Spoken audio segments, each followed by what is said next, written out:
Hello बच्चों, कैसे हैं आप सभी। चलिए इस वीडियो में आज हम डिस्कस करने वाले हैं कक्षा 6 की वर्कशीट नंबर 12 जो कि 18 अगस्त 2021 की वर्कशीट है और आज का विषय है सामाजिक विज्ञान। और आज हम पढ़ने वाले हैं हमारी भूगोल का अध्याय 1 जो कि है सौर मंडल में पृथ्वी। और जो टॉपिक हम पढ़ेंगे वो है पृथ्वी व चंद्रमा, यानी आज हम पढ़ेंगे पृथ्वी के बारे में और चंद्रमा के बारे में। तो चलिए शुरू करते हैं। पृथ्वी सूर्य से दूरी के हिसाब से पृथ्वी तीसरा ग्रह है, यानी सूरज के सबसे पास से अगर हम देखें तो तीसरे नंबर पे आती है पृथ्वी। और इसके पहले दो ग्रह कौन कौन से हैं, बुध और शुक्र। आकार में पांचवा सबसे बड़ा ग्रह है। यह ध्रुव के पास थोड़ी चपटी है, यही कारण है कि इसके आकार को भू आभ कहा जाता है। तो जो हमारी पृथ्वी पूरी गोल नहीं है, ये बीच में तो थोड़ी सी फैली हुई है और यहाँ पे हम कहेंगे ये चपटी है, मतलब ध्रुवों पे। ये है उत्तरी ध्रुव और ये है दक्षिणी ध्रुव, यहाँ पे थोड़ी सी चपटी हुई होती है और इसके आकार का नाम है भू आभ। भू आभ का अर्थ है पृथ्वी के समान आकार। अंतरिक्ष से देखने पर पृथ्वी नीले रंग की दिखाई देती है। ऐसा क्यों होता है? क्योंकि इसकी 2/3 सतह पानी से ढकी हुई है।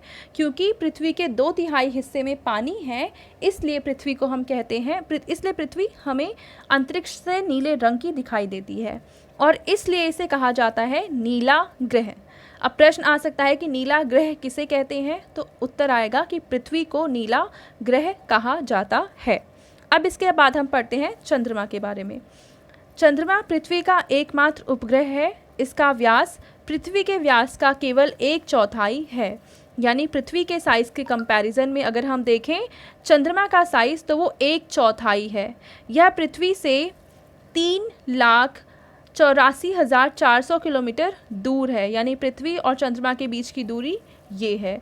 चंद्रमा पृथ्वी का एक चक्कर लगभग 27 दिन में पूरा करता है।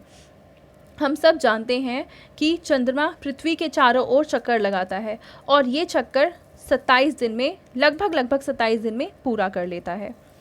चंद्रमा प्रतिदिन अपना आकार तथा स्थिति बदलता रहता है, इसीलिए आसमान में हमें कभी चंद्रमा छोटा दिखाई देता है तो कभी बड़ा दिखाई देता है।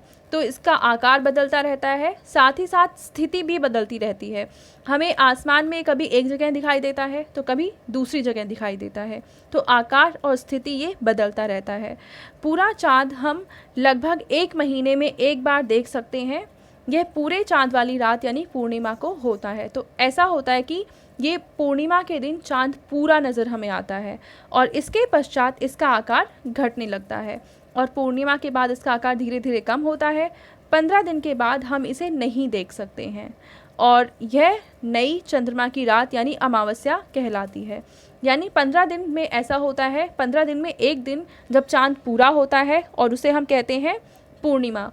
और फिर 15 दिन बाद एक दिन ऐसा आता है जब चाँद हमें बिल्कुल नहीं दिखाई देता है और उसको कहा जाता है अमावस्या या फिर नए चंद्रमा की रात। ठीक है।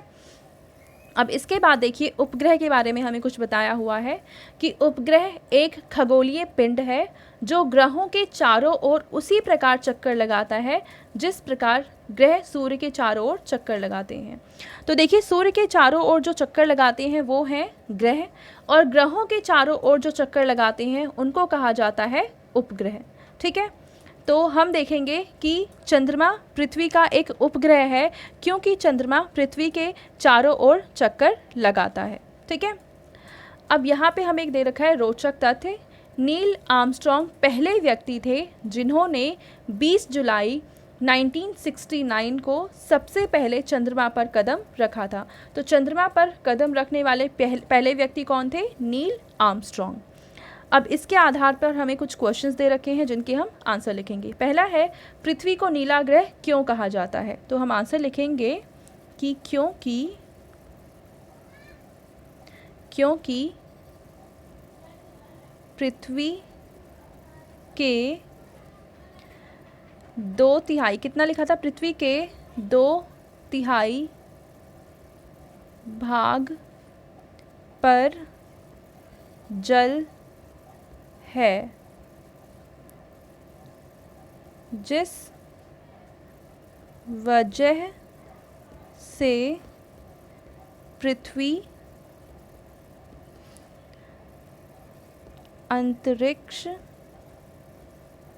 अंतरिक्ष से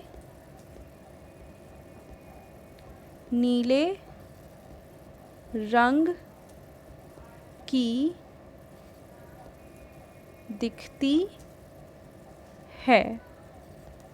तो ये आंसर हो गया क्वेश्चन नंबर 1 का, कि क्योंकि पृथ्वी के 2/3 भाग पर जल है, जिस वजह से पृथ्वी अंतरिक्ष से नीले रंग की दिखती है, और इसलिए ही पृथ्वी को कहा जाता है नीला ग्रह। अब हम देखते हैं दूसरा प्रश्न।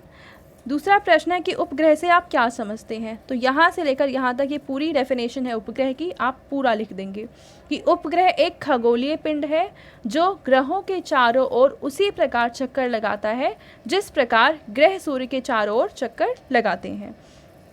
तीसरा प्रश्न है कि चंद्रमा की सतह पर कदम रखने वाले पहले जो यात्री थे, अंतरिक्ष यात्री, वो कौन थे। तो इसका आंसर क्या आ जाएगा, नील आर्मस्ट्रॉन्ग।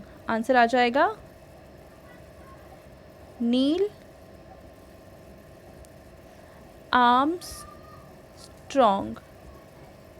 तो ये है हमारे तीसरे प्रश्न का उत्तर, और ये थी आज की हमारी भूगोल की वर्कशीट। आई होप आपको ये वर्कशीट बहुत अच्छे से समझ में आ चुकी होगी। Thank you.